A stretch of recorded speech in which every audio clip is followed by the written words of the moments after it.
Let's talk about Israel's new friends. For years, many Arab countries banded together against Israel. But some countries are rethinking that. Saudi Arabia was actually the first Arab state to put normalization with Israel on the table. Prime Minister Benjamin Netanyahu has made a secret visit to Saudi Arabia. Some are even making it official. The agreement signed between Israel, the United Arab Emirates, and Bahrain formalizes relationships already in place. What they're calling normalization appears to have been happening quietly for years. Now it's out in the open, and the U.S. is pretty much leading the whole thing. So what does normalization even mean? What's in it for these countries? And how does it affect the Palestinians?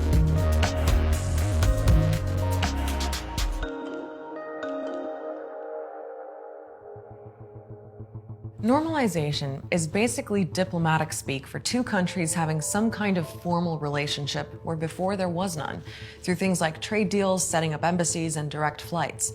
But not that long ago, the idea of Gulf countries having cordial relations with Israel was unthinkable. There's been a lot of bad blood. In 1948, Israel expelled around 750,000 Palestinians and declared itself a state. The conflict catches the inevitable innocent in its toil. That basically sparked decades of on-again, off-again Arab-Israeli wars.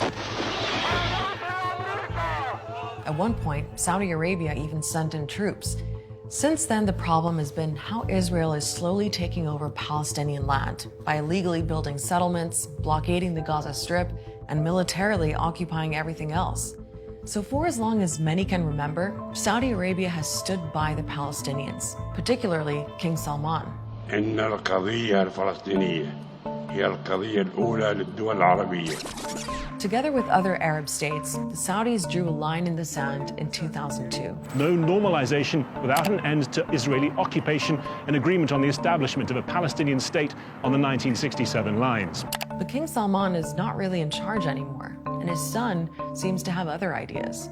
The old guard is anti-Israel, is pro-Palestinian, but now you have a newer generation, the new guard. He is not very attached to the Palestinian identity. It's why those recent reports of a secret Saudi-Israeli meeting got so much attention.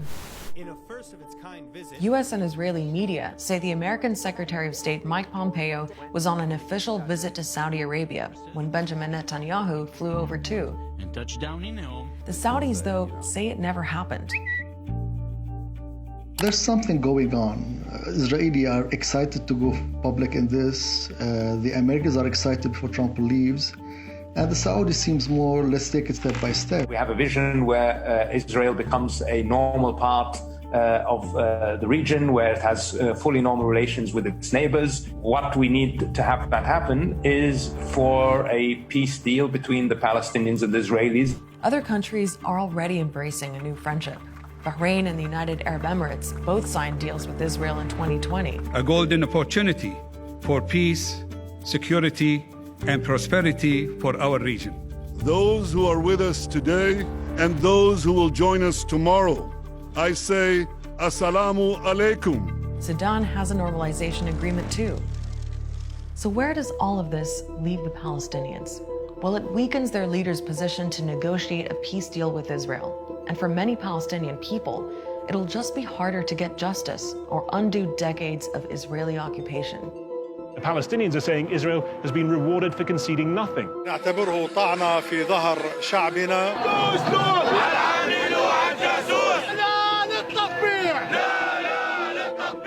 So why the change? I think for the Emirati it's very clear. It's a business transaction. There was a UAE-Israeli trade conference, and Twitter pages are now promoting Israeli products in the Gulf and Emirati products in Israel. You hear me, friend, far away, far away. I hear you play. Any other year, this joint music video by Israeli and Emirati artists would have just seemed weird. But this is 2020.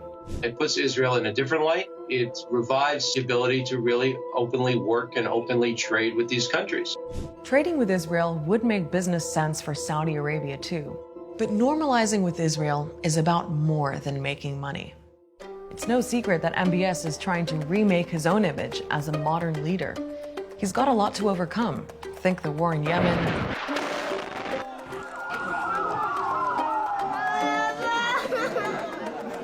blasting critics, even accusations he was involved in the shocking dismemberment of the journalist Jamal Khashoggi. He plans at some point to ascend to power. He plans not to have any Western disapproval of this, especially in Washington. So this is big on his mind. So for a smooth ascension to the throne, MBS needs friends in high places. We've become very good friends. Back in 2018, Trump and MBS were laughing it up at the Oval Office. The occasion was a business tour by Saudi Arabia. $3 billion, $525 million, that's peanuts for you. Under Trump, it's a relationship that seems to be able to withstand just about anything. Even after Khashoggi's murder, Trump's son-in-law and advisor Jared Kushner kept in touch with MBS.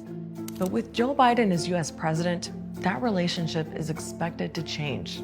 It's not going to be any more WhatsApp messages with Kushner in the middle of the night. It's going to go back to institutional relations, to going through the embassy, going through the State Department. But there's still time for Trump and others to influence the next 4 years, especially when it comes to Iran, because nothing makes friends quite like having a common enemy. They divert tens of billions of dollars to their nuclear program. احنا لا نتفق أن نصل إلى يوم من الأيام إيران بينها وبين القنبلة النووية أيام معدودة. We will never let that happen. One of the first things Trump did in office was pull out of the nuclear deal and order more sanctions on Iran. But the incoming US president says he wants to revive that deal. That could be why Trump seems to be pushing all these new alliances in the Middle East before Biden gets in. I cannot reverse a Saudi-Israeli deal. If it already happened before he comes to power, it already happened. He has to deal with the new reality. A deal between MBS and Netanyahu won't be an easy sell to many people in the region. There's already been some resistance to the deals that were signed before.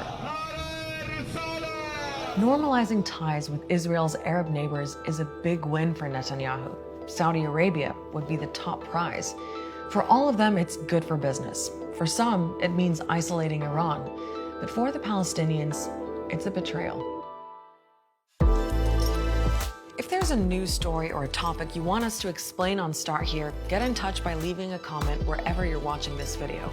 The best way to keep up with our episodes is to like, follow, or subscribe to Al Jazeera. I'll see you next week.